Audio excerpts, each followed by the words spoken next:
What's the most annoying thing when doing flips? Obviously, number one on that list is contractors not showing up, contractors doing some of the work and then getting tied up with something else and then coming back.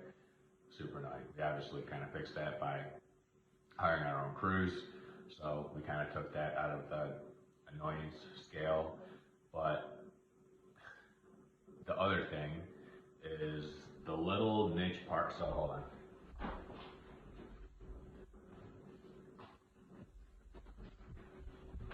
Little parts that are broken on some doors, like these handles that were a pain in the ass to find. Those are very annoying little things because it takes forever to find old little parts. So it was like a big door that opens to the backyard, right? The door was fine, the handle was broken. So you can't just buy one of those handles because it's like an Anderson door made in like whatever, and it's made out of wood. It's a really nice, high quality door. But replacing it would be expensive, right? It doesn't make sense. But finding the parts, like I said, it's a pain to find replacement parts sometimes. Little silly things like that could be super, super annoying. They're annoying because they're time consuming, right? And then the other two are even more annoying, right? So the first thing that is super annoying after the other two things I said is when you're on the actual job site and you buy double the supplies. And how do you buy double the supplies? Let's say that someone goes out on a run, buys the supplies, throws them somewhere, and then another guy goes to do that work and he can't find it, so he goes and buys another one. And then when we're cleaning up the house, in the final steps, we find a bunch of random parts, right? Again, not the biggest deal, but it's just annoying, right? Because with bookkeeping and everything else, you got to go back, and it's just annoying, right? So how do we fix that? We have a table, such as this, and we put it somewhere in the house, in the garage, wherever we put it, and that's where every single part goes, right?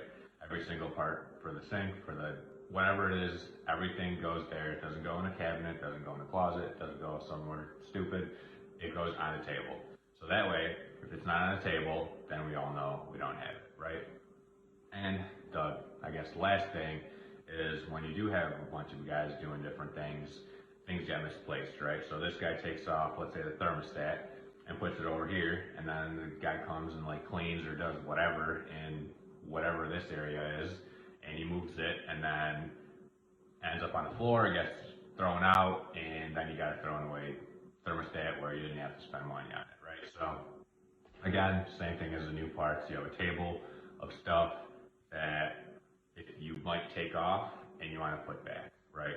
Some like hinges, right? Some whatever it is, right? We have a table of stuff that go along with the table of new things that we know if you take something off, put it here so that way we can put it back, right? Everything else that gets thrown out just goes straight in the dumpster. But so that's kind of how we fixed number 3 and 4 of not buying double the supplies, right? Because sometimes you're like, let's say I bought it, like I know I bought it, it's got to be there somewhere, but since I'm not there every day, who knows where it goes, right? When I put it on the table, I'm like, check the table, right? And you only take the stuff off the table when you're going to do it, not when you're doing some other stuff, right? So just little things like that just kind of keep everything moving along.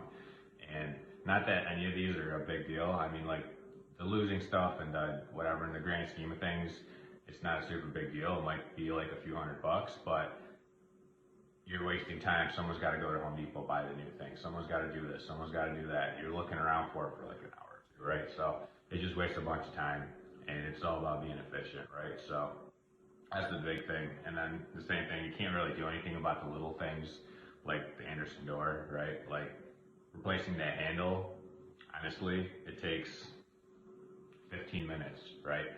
Replacing that whole door wall would be way more expensive and way more time consuming than taking the hour, finding it, maybe sometimes even more, right? Because let's say it's a specialty little plumbing thing or a specialty little whatever, right? You got to go to these niche little plumbing places and see if you can find them, or like these handles. But like a lot of these places are closed now, so you got to go to the internet, and then it's just annoying. But that's kind of what you got to do, right? So definitely number one is contractors not showing up. And it kind of throws off your whole other timeline, because if your installation guy doesn't come, well, then you can't throw your drywall up. If the city's slow and you can't get a permit to check the installation, then again, you can't do your drywall, right? So all that stuff just adds up to making a super quick flip that should be super quick and efficient, not super quick and efficient.